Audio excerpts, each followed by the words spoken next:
Okay, so I want to talk about the experiment we did on Wednesday that you did with the slinky, the high amplitude and the low amplitude waves keeping the same frequency the same, and then the high frequency waves and the low frequency waves keeping the amplitude the same. So in your conclusions and evidence for high amplitude and low amplitude, what did you write down? What was your conclusion? Which one was more energy? Thank you. All right, Race? You could tell high frequency has more energy because it crested way more than the one with the low. Here's my concern with that. You were supposed to keep the, what do you mean by it crested more?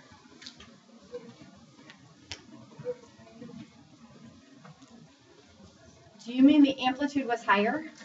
Or do you mean the frequency was higher? The frequency of it hitting the crest was higher. Okay, and here's the problem with that experiment. The variable that you needed to keep the same was the frequency. So it had to maintain that same speed no matter how high the amplitude was. Or are you talking about high frequency waves versus low frequency waves? Okay, I'm on the right side of your computer, or on the right side of your paper, starting with amplitude. So tell me what your conclusion and evidence was for high amplitude and low amplitude. Well, low amplitude is better because it had less energy, but it made bigger waves. So my question is, which one has more energy? High amplitude has more energy. Okay, how many of you agree with him that high amplitude has more energy? This is a yes or no question. Okay, how many disagree? Okay. Don't be shy. All right, so a few of you disagree. So now here's the evidence. Why does the high amplitude have more energy? Okay. We wrote because you're moving your hand up and down more, so it's creating more kinetic energy. Good. All right, so what I'm looking for here is, what do waves do? They transfer energy, okay? The energy we're putting into that slinky is what type of energy? Kinetic energy, okay? And so if you're putting more kinetic energy into the wave, that wave is going to transfer more kinetic energy through it. Make sense? Okay, if you don't have that down in your evidence or in your conclusion, please make some corrections and add that in. Okay. So high amplitude waves do have more energy. Our evidence is in what we do to create that high amplitude wave. We move our arm more. 6 hours wording was bigger arm motions.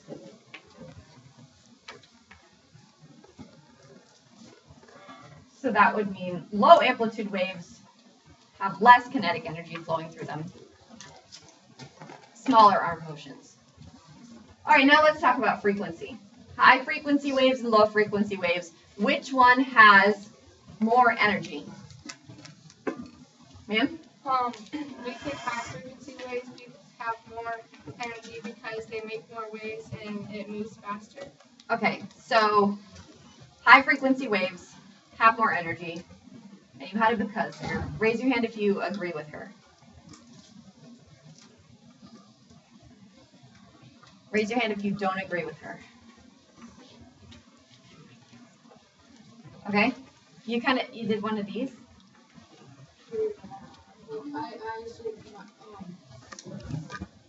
I just would have added that it hits the crest more times than the motion because it's just So with your evidence, and you're correct. So high frequency waves do hit the crest more often, right? They'll have a faster, because we wanted to see the difference between high frequency and low frequency. But we kept the amplitude the same, right? So if your crest was here on the first one, it needed to be here on the second one. The distance between the resting line and the top of the crest. We wanted to keep the amplitude the same. So state your evidence again, Avery. Because they make more waves or touch the crest or reach the crest more and it is faster. Okay, so yeah, looking at the energy, what type of energy? Okay, kinetic energy. And the definition of kinetic energy is the energy of Yeah, motion. Yep, it's the energy of motion. So what we want to look at is how are we moving it so that it creates more energy, it creates more crests, it creates a higher frequency. So it is true that high frequency waves have more energy going through them because of the kinetic energy being put into them. Make sense? Make adjustments if you need to. Say something about kinetic energy if you don't have that written down.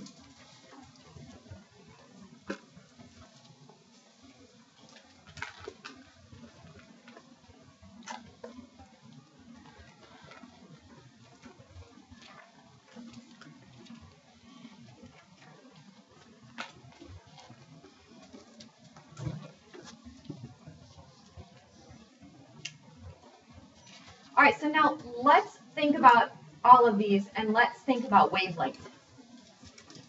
When you tested for high amplitude waves and you made high amplitude waves, can you show me with your hands how that looked? A high amplitude wave.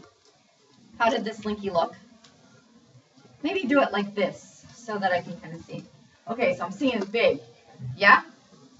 Okay, now how about low amplitude waves? So we got this, right? We want to keep the same frequency, so we don't want to go, right? So we can do this. It just doesn't go as high. Okay. How about high frequency waves? Show me what those look like with the slinkies. Okay. And then how about low frequency waves? All right. What can you say about wavelength? So I want you again to use your hands in terms of talking wavelength. A small wavelength is going to be like this. Got to see if my small wavelength, right? Okay, and a big wavelength would be like this. Yeah? And let's consider frequency. If it is high frequency, show me what the wavelength will be like. Think about the motions you made.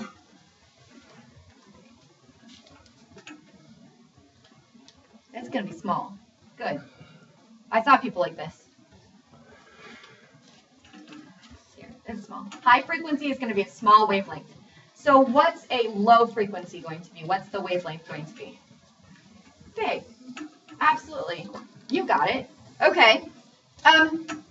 So now let me ask you, which waves have more energy? Long wave lengths or short wavelengths? Which has more energy? Long wavelengths or short wavelengths? Show me with your hand.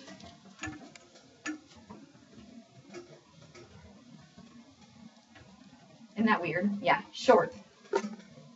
Short wavelengths have more energy. Okay? Let's consider this mathematically. Okay? In your notes on this page, I want you to rewrite the equation for velocity for wavelength. We're going to take this and I'm going to move it up here.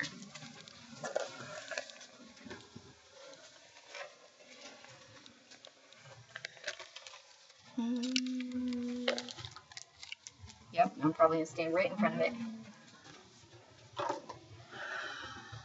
All right, so you've got speed equals wavelength times frequency. So a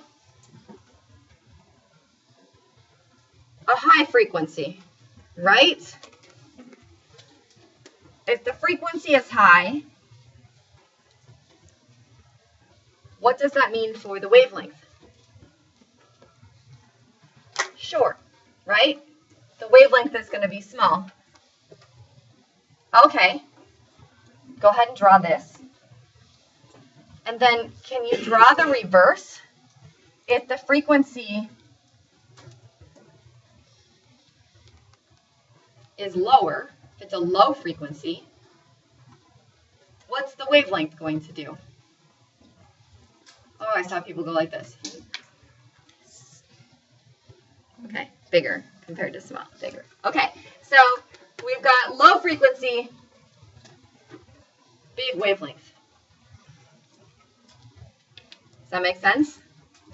Okay, this is going to be your high energy, high frequency. This is going to be your low energy, low frequency.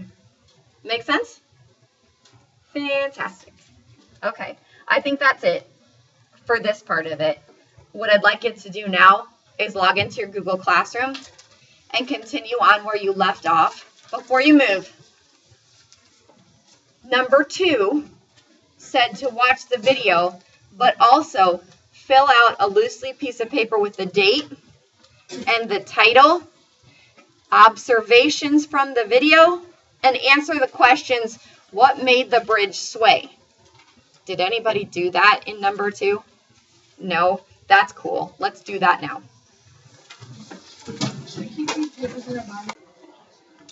Okay, so just one more thing to add to the classroom lesson is this relationship here is called an inverse relationship. And we studied this when we did graphs earlier in the year. So you have your y-axis goes this way and your x-axis goes this way. And you've got this inverse relationship whereas one is higher, as one goes higher, the other goes lower. And so your line cuts across like this, so that you can see, as frequency increases, then wavelength will decrease. But if frequency is low, then your wavelength will be much bigger. Thanks.